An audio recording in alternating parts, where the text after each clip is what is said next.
బిస్మిల్లాహిర్రహ్మానిర్రహీం. అల్హమ్దులిల్లాహి రబ్బిల్ ఆలమీన్. అస్సలాతు వస్సలాము అలా రసూలిహిల్ కరీం. అస్సలాము అలైకుం వరహమతుల్లాహి వబరకాతుహు. ఫ్రెండ్స్, దర్సే ఖురాన్ తెలుగు అనువాదం శీర్షికలో ఈరోజు 50వ సూరహ ఖాఫ్ యొక్క అనువాదాన్ని చదువుదాం. మొదటి ఆయత్లోనే ఈ సూరహ పేరు గల ఈ అక్షరం ఉన్నది.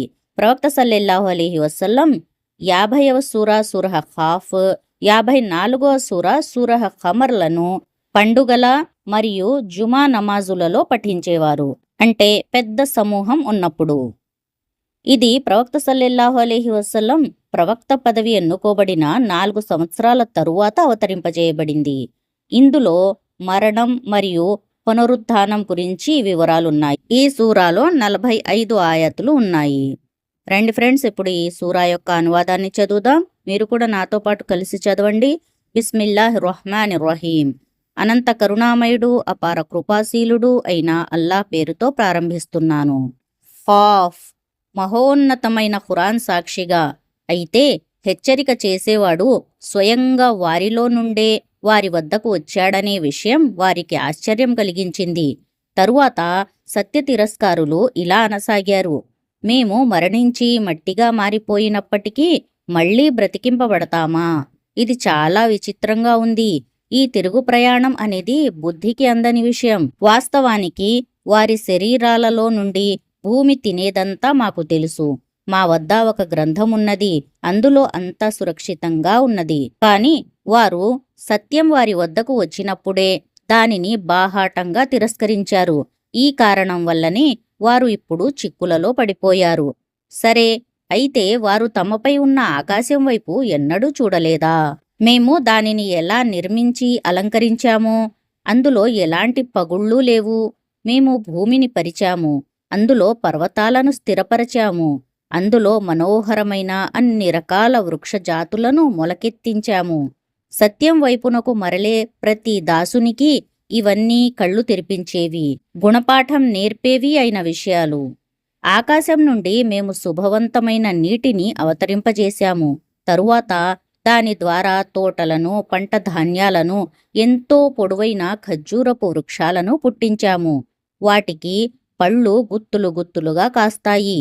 ఇది దాసులకు ఉపాధినిచ్చే ఏర్పాటు. ఈ నీటితో మేము మృతభూమికి ప్రాణం పోస్తాము.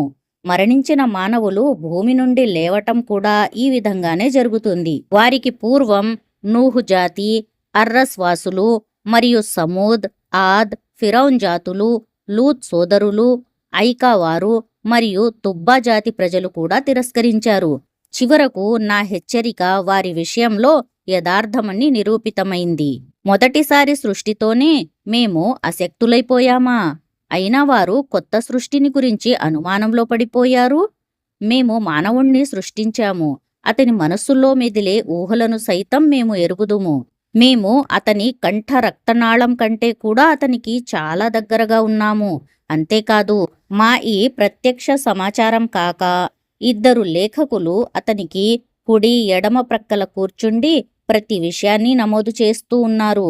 అతని నోటి నుండి వెడలే ప్రతి మాటను వ్రాయటానికి అనుక్షణం ఒక పరిశీలకుడు సిద్ధంగా ఉన్నాడు. ఇదిగో చూడండి, మరణయాతన సత్యంతో వచ్చేసింది. నీవు తప్పించుకోవటానికి ప్రయత్నం చేసిన విషయం ఇదే.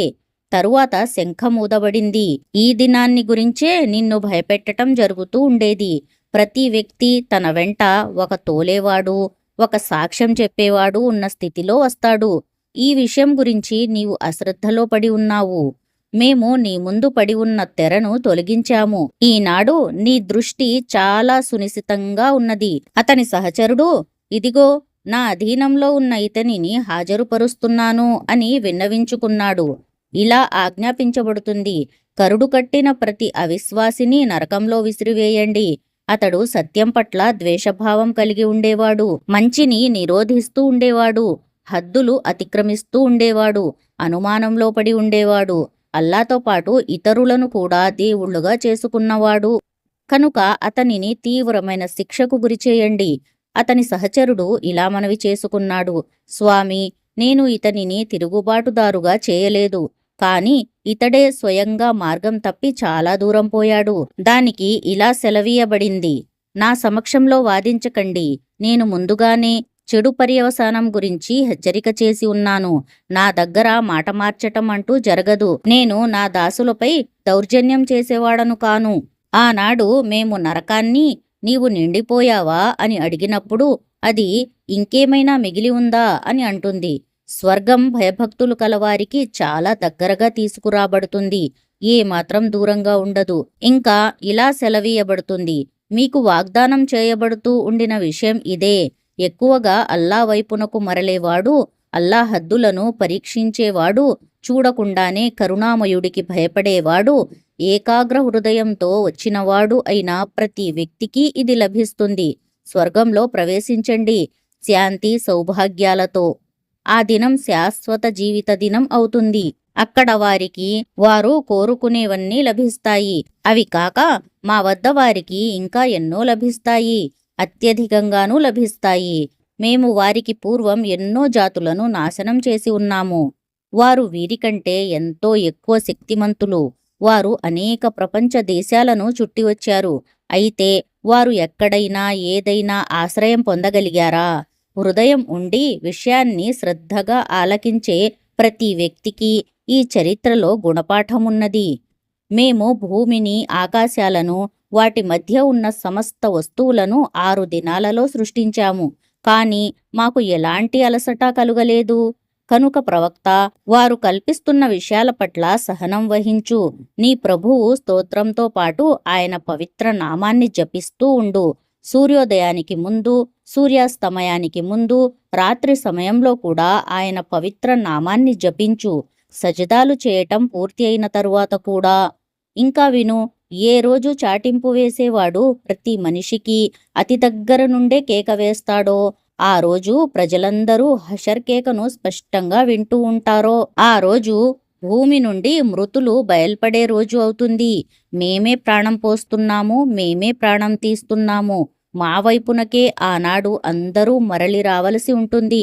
ఆనాడు భూమి బ్రద్దలవుతుంది. మానవులు దాని లోపలి నుండి బయల్పడి తొందరగా పరిగెత్తుతూ ఉంటారు. బ్రతికించి సమీకరించటం అనే ఈ విషయం మాకు ఎంతో తేలికైన పని. ప్రవక్త, వారు కల్పిస్తున్న విషయాలు ఏమిటో మేము బాగా ఎరుగుదుము. వారి చేత బలవంతంగా విషయాన్ని ఒప్పించటం నీ పని కాదు. కనుక నీవు ఈ ఖురాన్ ద్వారా నా హెచ్చరికకు భయపడే ప్రతి వ్యక్తికి హితోపదేశం చేయి. అల్హమ్దులిల్లా, ఇంతటితో సూరహ్ ఖాఫ్ యొక్క అనువాదం పూర్తి అయినది. ఇన్షాల్లా ఇప్పుడు 51వ సూర అజ్-జారియాత్ అనువాదాన్ని చదువుదాం. అజ్-జారియాత్ అంటే ఎగురగొట్టే, వెదజల్లే, చెల్లా చెదురు చేసే లేక విసిరే వాయువులు అని అర్థం. పునరుత్థానం గురించి వివరించే 7 సూరాలలో ఇది రెండవది. హిజ్రత్కు 2 సంవత్సరాలకు ముందు మక్కాలో అవతరింపచేయబడింది. ఇందులో 60 ఆయతులు ఉన్నాయి. రండి ఫ్రెండ్స్, ఇప్పుడు ఈ సూరా యొక్క అనువాదాన్ని చదువుదాం. బిస్మిల్లాహిర్ రహ్మానిర్ రహీం. అనంత కరుణామయుడు, అపార కృపాశీలుడు అయిన అల్లాహ్ పేరుతో ప్రారంభిస్తున్నాను. దుమారాన్ని లేపే గాలుల సాక్షిగా ఆ గాలులు నీటితో నిండి ఉన్న మేఘాలను లేపుతాయి. తరువాత అవి మెల్లగా సాగిపోతాయి. ఆ తరువాత అవి ఒక పెద్ద కార్యాన్ని అంటే వర్షాన్ని పంచుతాయి. వాస్తవం ఏమిటంటే మిమ్మల్ని ఏ విషయం గురించి భయపెట్టడం జరుగుతుందో ఆ విషయం సత్యం. కర్మలకు ప్రతిఫలం లభించటం అనే పని తప్పకుండా జరగవలసి ఉన్నది. విభిన్న ఆకారాలు గల ఆకాశం సాక్షిగా పరలోక విషయం గురించి మీ మాటలు పరస్పరం విరుద్ధంగా ఉన్నాయి. సత్యం నుండి ముఖం తిప్పుకున్నవాడే దాని నుండి విముఖుడవుతాడు. ఊహ అనుమానాలు ఆధారంగా నిర్ణయం చేసేవారు నాశనమౌదురుగాక. వారు అజ్ఞానంలో కూరుకుపోయారు మరియు ఏమరుపాటు మైకంలో పడి ఉన్నారు. అసలు ఆ తీర్పు దినం ఎప్పుడు వస్తుంది అని అడుగుతున్నారు. అది వారు అగ్నిలో దహింపచేయబడే రోజున వస్తుంది. వారితో ఇలా అనబడుతుంది, ఇక చవి చూడండి మీ ఆగడాల రుచిని. మీరు తొందరపెడుతూ ఉన్న విషయం ఇదే. అయితే భయభక్తులు కలవారు ఆ రోజున ఉద్యానవనాలలో నీటి బుగ్గల మధ్య ఉంటారు. వారు తమ ప్రభువు తమకు ఇచ్చిన దానిని అమితమైన సంతోషంతో తీసుకుంటారు. ఆ దినం రాకపూర్వం వారు సత్కార్యాలు చేసేవారుగా, రాత్రి వేళలలో చాలా తక్కువ నిద్రపోయేవారుగా, అదే రాత్రి చివరి గడియలో క్షమాపణలు వేడుకునేవారుగా ఉండేవారు. వారి సంపదలో యాచకులకు, అగత్యం కలవారికి హక్కు ఉండేది. నమ్మేవారి కొరకు భూమిలో ఎన్నో నిదర్శనాలు ఉన్నాయి. స్వయంగా మీలోనూ ఉన్నాయి. మీరు ఆలోచించరా? ఆకాశంలోనే ఉంది. మీ ఉపాధి కూడా, మీకు వాగ్దానం చేయబడుతున్నది కూడా. కనుక భూమ్యాకాశాల ప్రభు సాక్షిగా ఇది సత్యం. మీరు ఇప్పుడు మాట్లాడుతున్నంత నమ్మకమైనది. ఓ ప్రవక్త, ఇబ్రాహీం అలైహిస్సలాం యొక్క గౌరవనీయులైన అతిథుల గాథ కూడా నీకు చేరిందా? వారు అతని వద్దకు వచ్చి మీకు సలాం అని అన్నారు. అతను మీకు కూడా సలాం, ఎవరో కొత్తవారులాగా ఉన్నారే అని అన్నాడు.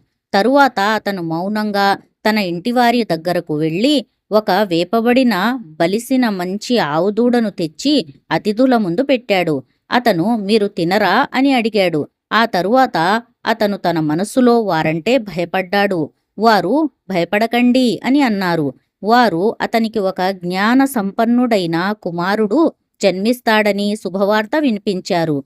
ఇది విన్నంతనే అతని భార్య అరుస్తూ బయటకు వచ్చి నెత్తి నోరు బాదుకుంటూ ముసలిదానికా గొడ్రాలికా అని అన్నది. అప్పుడు వారు నీ ప్రభువు ఇదే అన్నాడు, ఆయన వివేకవంతుడు, అన్నీ తెలిసినవాడును అని అన్నారు ఇబ్రాహీం అలైహిస్సలాం. దైవదూతలారా, మీరు ఏ మహాకార్యం నిమిత్తం వచ్చారు అని అడిగారు. వారు ఇలా అన్నారు, మేము ఒక నేరస్తుల జాతి వైపునకు పంపబడ్డాము. దానిమీద కాల్చబడిన మట్టిరాళ్లను వర్షింపచేయటానికి. అవి నీ ప్రభువు దృష్టిలో హద్దుమీరిన వారి కొరకు గుర్తువేయబడిన రాళ్ళు. తరువాత మేము విశ్వాసులు అందరినీ ఆ జనపదం నుండి బయటికి తీసుకువచ్చాము. అక్కడ మేము ఒకే ఒక గృహాన్ని తప్ప మరే ముస్లిం గృహాన్ని చూడలేదు. ఆ తరువాత అక్కడ మేము వ్యధాభరితమైన శిక్షకు భయపడే వారి కొరకు కేవలం ఒకే ఒక సూచనను వదిలిపెట్టాము. మరియు మూసా అలైహిస్సలాం గాథలో మీ కొరకు సూచన ఉన్నది. మేము అతనిని స్పష్టమైన ప్రమాణంతో ఫిరౌన్ వద్దకు పంపాము. అతడు తన బలాన్ని చూచుకొని విర్రవీగాడు. ఇతడు మాంత్రికుడు లేదా పిచ్చివాడు అని అన్నాడు. చివరకు మేము అతడిని, అతడి సైన్యాలను పట్టుకున్నాము. వారందరినీ సముద్రంలోనికి విసిరివేశాము. అతడు నిందింపదగినవాడుగా మిగిలిపోయాడు.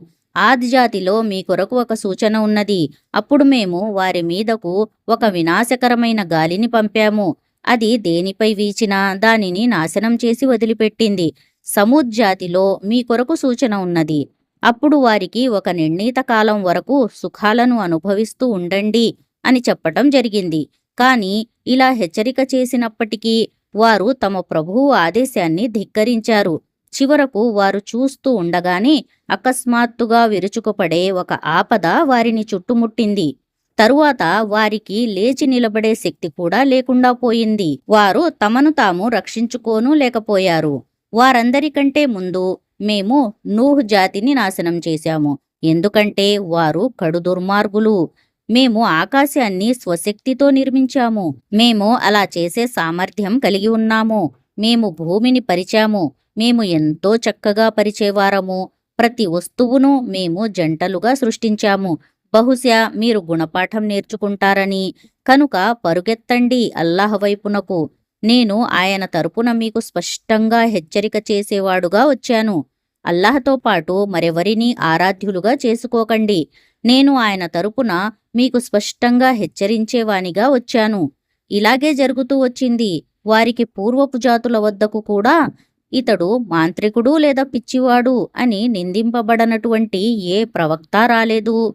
ఈ విషయం గురించి వారంతా పరస్పరం కూడబలుక్కున్నారా ఏమిటి? అది కాదు. అసలు వారంతా హద్దులు మీరినవారు. కనుక ప్రవక్త, వారి నుండి ముఖం మరల్చుకో. నీపై ఎలాంటి ఆక్షేపణ ఉండదు. అయితే ఉపదేశిస్తూ ఉండు. ఎందుకంటే ఉపదేశం విశ్వాసులకు ప్రయోజనకరమైనది. నేను జిన్నాతులను, మానవులను నా ఆరాధన కొరకు తప్ప మరి దేని కొరకు సృష్టించలేదు. నేను వారి నుండి ఎలాంటి ఉపాధిని కోరను. వారు నాకు అన్నం పెట్టాలని నేను కోరను. అల్లాహ్ స్వయంగా ఉపాధి ప్రదాత, గొప్ప శక్తి సంపన్నుడు, అత్యంత దృఢమైనవాడును. కనుక అన్యాయానికి పాల్పడిన వారి భాగానికి కూడా అటువంటి శిక్షయే సిద్ధంగా ఉంది. ఎటువంటిది వారి వంటి ప్రజల వంతుకు లభించిందో దానికై వారు నన్ను తొందర పెట్టకూడదు. చివరకు ఆ రోజున అవిశ్వాసానికి పాల్పడిన వారికి వినాశం కలుగుతుంది. ఆ రోజు గురించే వారిని భయపెట్టటం జరుగుతోంది. అల్హమ్దులిల్లా. ఇంతటితో సూరహ జారియాత్ అనువాదం పూర్తి అయినది. ఫ్రెండ్స్, మీకు మా ఈ వీడియో నచ్చినట్లయితే లైక్ చేయండి, షేర్ చేయండి. మరిన్ని ఇలాంటి వీడియోస్ కొరకు ఖురాన్ వెలుగు ఛానల్ని సబ్స్క్రైబ్ చేయండి. జజాకుముల్లాహు ఖైరన్ కసీరా. అస్సలాము అలైకుం వరహ్మతుల్లాహి వబరకాతుహు.